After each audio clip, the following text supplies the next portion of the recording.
विश्व युद्ध एक की शुरुआत की कहानी बहुत ही गंभीर और चिंताजनक है। ये घटना 20वीं सदी के आरंभ में हुई थी।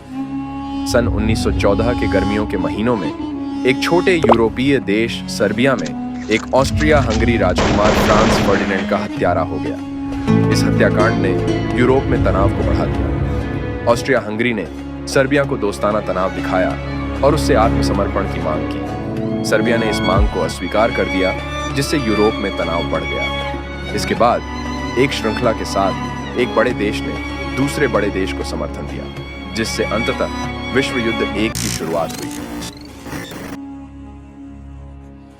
इस युद्ध में कई देश शामिल थे, लेकिन कुछ मुख्य देशों ने इसके मार्ग और परिणाम को आकार दिया।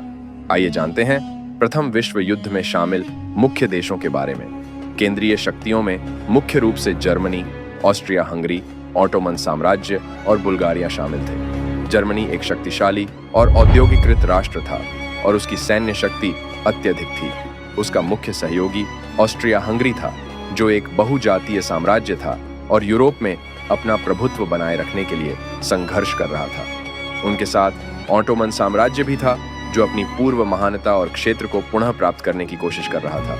अंत में बुल्गारिया ने केंद्रीय शक्तियों के साथ गठबंधन किया, अपने खोए हुए क्षेत्रों को पुनः प्राप्त करने और बाल्कन में अपना प्रभाव बढ़ाने के लिए। मित्र शक्तियों में मुख्य रूप से फ्रांस, यूनाइटेड किंगडम, रूस, इटली, जापान और संयुक्त राज्य अमेरिका शामिल थे। फ्रांस, जो फ्रैंको प्रशियन युद्ध में अपनी हार से अब भी आहत था, जर्मन आक्रमण को रोकने के लिए दृढ़ था। यूनाइटेड किंगडम अपने विशाल साम्राज्य और शक्तिशाली नौसेना के साथ यूरोप में शक्ति संतुलन बनाए रखने के लिए मित्र शक्तियों में शामिल हुआ।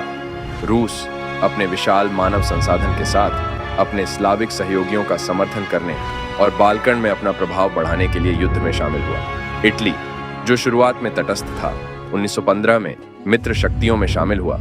उसे क्षेत्रीय लाभों के वादों से आकर्षित किया गया। जापान, एशिया और प्रशांत क्षेत्र में अपना प्रभाव बढ़ाने की कोशिश में युद्ध के शुरुआत में ही मित्र शक्तियों में शामिल हो गया। 1917 में संयुक्त राज्य अमेरिका युद्ध में शामिल हुआ। अपने ताजे सैनिकों और औद्योगिक शक्ति के साथ मित्र शक्तियों को महत्वपूर्ण समर्थन प्रदान किया। ये राष्ट्र जटिल गठबंधनों और राष्ट्रीय हितों से प्रेरित होकर दुनिया को एक अभूतपूर्व पैमाने और तबाही के संघर्ष में डाल दिया। महान युद्ध 1918 में समाप्त हो गया, लेकिन इसमें शामिल देशों और दुनिया पर इसका प्रभाव आज भी महसूस किया जाता है। यह युद्ध 1918 तक चला और उसने दुनिया भर में बहुत से नुकसान और त्रासदियों का कारण बना। इसका असर दुनिया इतिहास के अंतिम परिणामों पर बहुत लंबे समय तक बना रहा।